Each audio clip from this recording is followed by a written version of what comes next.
Derrière les portes de cet appartement aux apparences paisibles, la petite Abigail aura vécu un véritable calvaire. Nous sommes à Aquanord dans l'arrondissement de Douala 5e. Il y a quelques jours, l'enfant de 4 ans environ est sauvé in extremis des mains de sa tante avec qui elle vivait depuis 3 ans. Le corps présentant d'énormes traces de brûlure, notamment à l'arrière du cou, ainsi que sur les bras et les jambes. C'est la ménagère qui fait le constat et alerte le voisinage. Le matin, comme d'habitude, voulait laver l'enfant.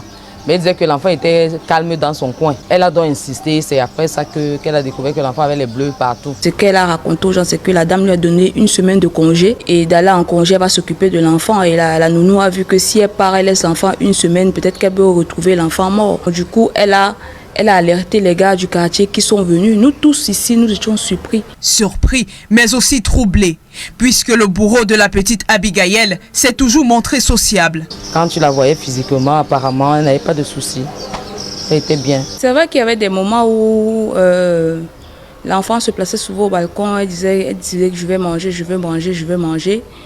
Et la petite criait tellement que quand on allait toquer chez la dame, elle n'était pas là. On lui a demandé de ne plus faire ça. Si elle voit qu'elle peut sortir, mieux elle prenne une ménagère ou elle confie l'enfant à quelqu'un. Et la dame, elle a changé.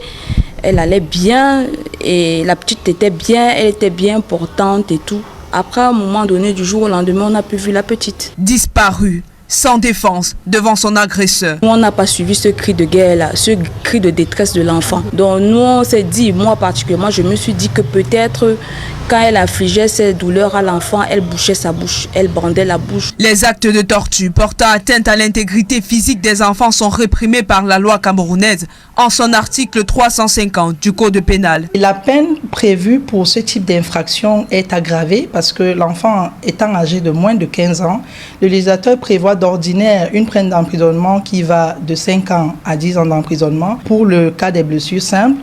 Mais dans le cas d'espèce, ces peines-là sont aggravées en raison de l'âge de l'enfant. L'État devrait également garantir un suivi psychologique pour cet enfant mineur-là qui a subi des violences et surtout des tortures répétées. Abigail est désormais sous soins médicaux à l'hôpital de district de Deido. Son bourreau entre les mains des forces de maintien de l'ordre.